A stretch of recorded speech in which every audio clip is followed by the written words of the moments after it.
Good day, I am Vanessa E. Omblas, EBS Entrepreneurship third year student of Palawan State University Araceli Campus.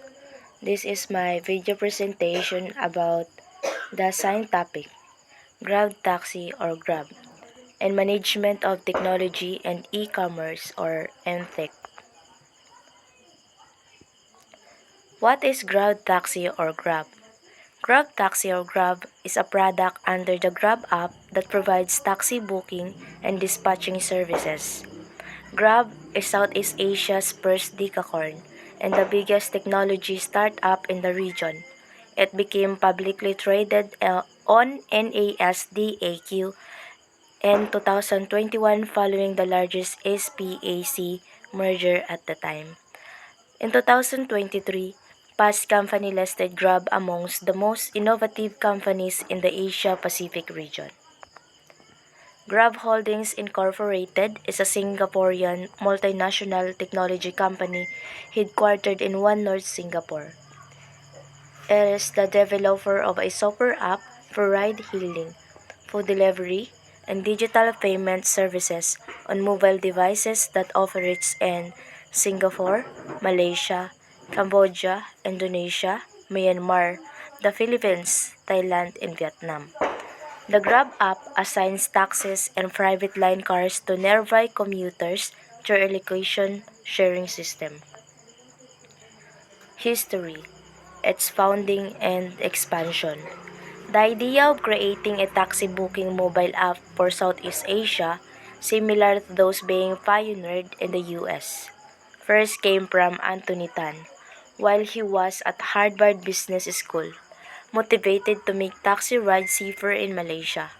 Tan launched the My Taxi app in Malaysia in 2012 together with Tan Hoy Ling, another Harvard graduate.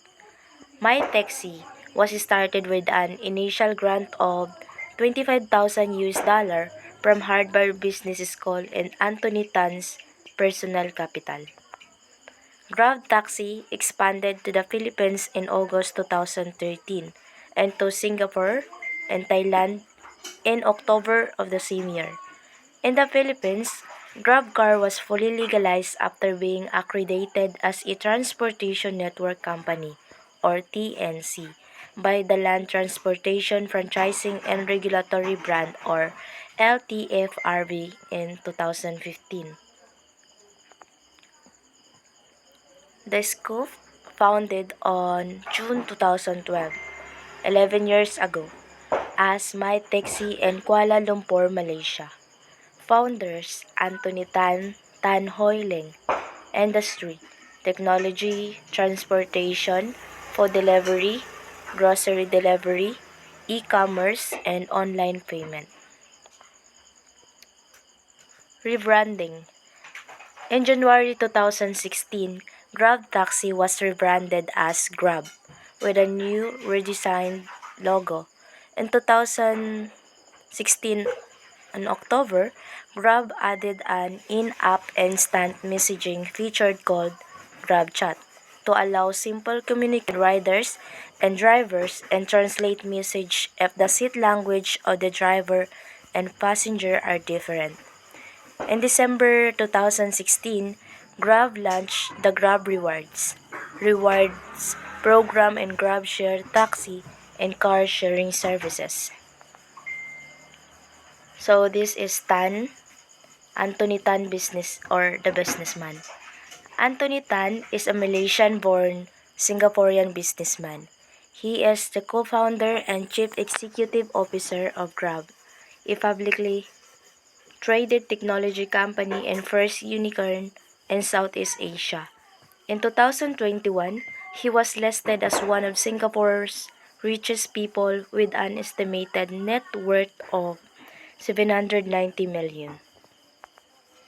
Next, Tan Hoy Ling, businesswoman. Tan Hoy Ling is a Malaysian businesswoman based in Singapore. She is best known as the co-founder and chief operating officer of Singapore ride-hailing company, Grab Holding Incorporated. Tan was a business analyst of McKinsey and Company before she co-founded Grab with Anthony Tan while attending Harvard Business School.